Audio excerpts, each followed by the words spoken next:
राधे राधे। बोलो श्री गणेश भगवान की जय। आगे कथा आती है कुमारी विलाप। सूत जी कहने लगे, हे तपोधनो, भगवान विष्णु और श्री कृष्ण के वचन सुनकर नारद जी अत्यंत प्रसन्न हुए, परंतु फिर भी प्रश्न करने लगे। नारद जी कहने लगे, हे प्रभु, लक्ष्मीपति जब वैकुंठ को चले गए फिर क्या हुआ, वह सब कृपा करके मुझसे कहिए। हरि का वृत्तांत सबके लिए हितकारक है। ऐसे प्रश्न से प्रसन्न होकर श्री नारायण जगत को आनंद देने वाले वचन वाले श्री नारायण कहने लगे, हे नारद, जब लक्ष्मीपति वैकुंठ चले गए तो अधिक मास को अपने धाम में अपने पास बुलाया। वहाँ वैकुंठ में बसकर अधिक मास अत्यंत आनंद करने लगा और भगवान के साथ क्रीड़ा करने लगा। श्री कृष्ण ने मन से प्रसन्न होकर मल मास को 12 मासों में श्रेष्ठ कर दिया और सबका प्रिय बना दिया।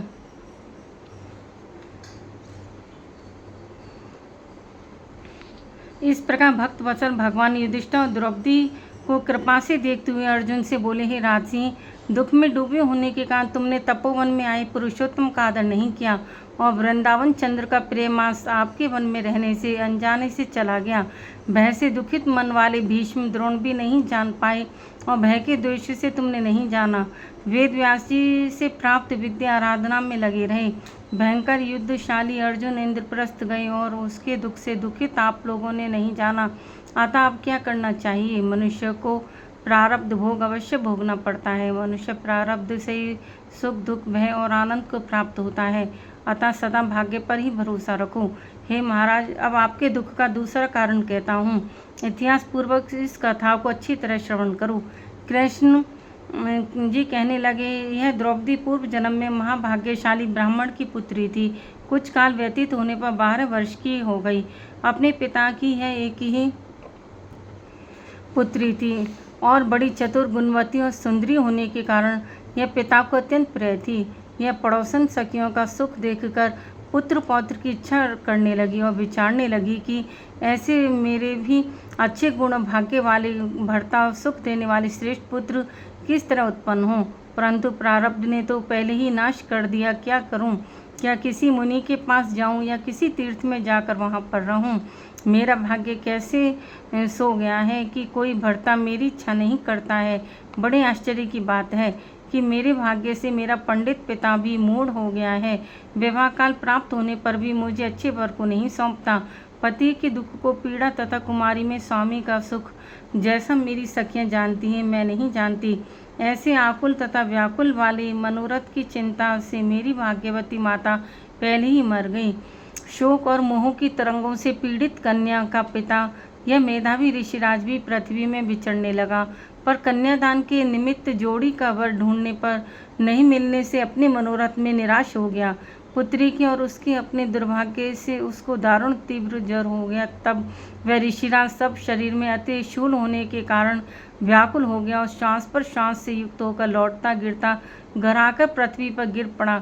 जैसे मद्यपान करने से मूर्छा को प्राप्त हो जाता है, और अपनी पुत्री का स्मरण किया। जब तक पुत्री भय से व्याकुल होकर अपने पिता के पास आई, तब तक वह मरने के सदृश हो गया। दैवयोग से अकस्मात कांपता हुआ और कन्यादान के प्रसंग से उठे हुए महोत्सव से रहित और पूर्व काल के लिए गृहस्थी धर्मों से रहित होकर संसार की वासना को छोड़कर हरि में मन को लगाता वह मेधावी ऋषिराज श्री हर पुरुषोत्तम को स्मरण करने लगा।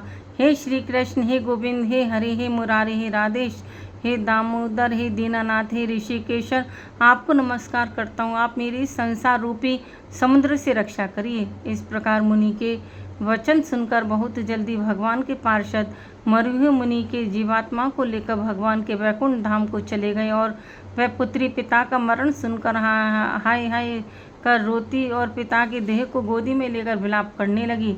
अत्यंत दुखित होकर दारुण विलाप करती हुई मानो उसका पिता जीवित हो, अत्यंत व्याकुल होकर कहने लगी, हाय पिता, मुझको किसके सहारे छोड़कर विष्णु लोक में चले गए। हे तात, अब मैं बिना पिता के किसके पास रहूंगी?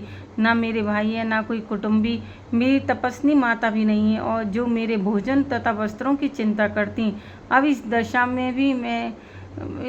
में मैं भी मर जाऊंगी। जीने से अब क्या काम है?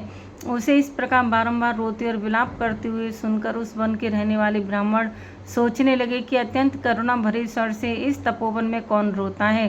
फिर तपस्वी मेधावी ऋषि की पुत्री का रोना निश्चय करके वहां पहुंचे और वहां पुत्री की गोद में मरे हुए मुनि को देखकर वन में रहने वाले मुनि ऋषि भी रोने लगे और पुत्री की गोद से मेधावी ऋषि की लाश को लेकर शमशान घाट में ले जाकर अत्यंत विधि से चारों तरफ काष्ठ लगाकर जला दिया और कन्या को समझाकर सब अपने अपने घरों को चले गए। और कन्या ने धैर्य धारण कर तथा शक्ति खर्च करके अपने पिता की औदर दैहिक क्रिया की।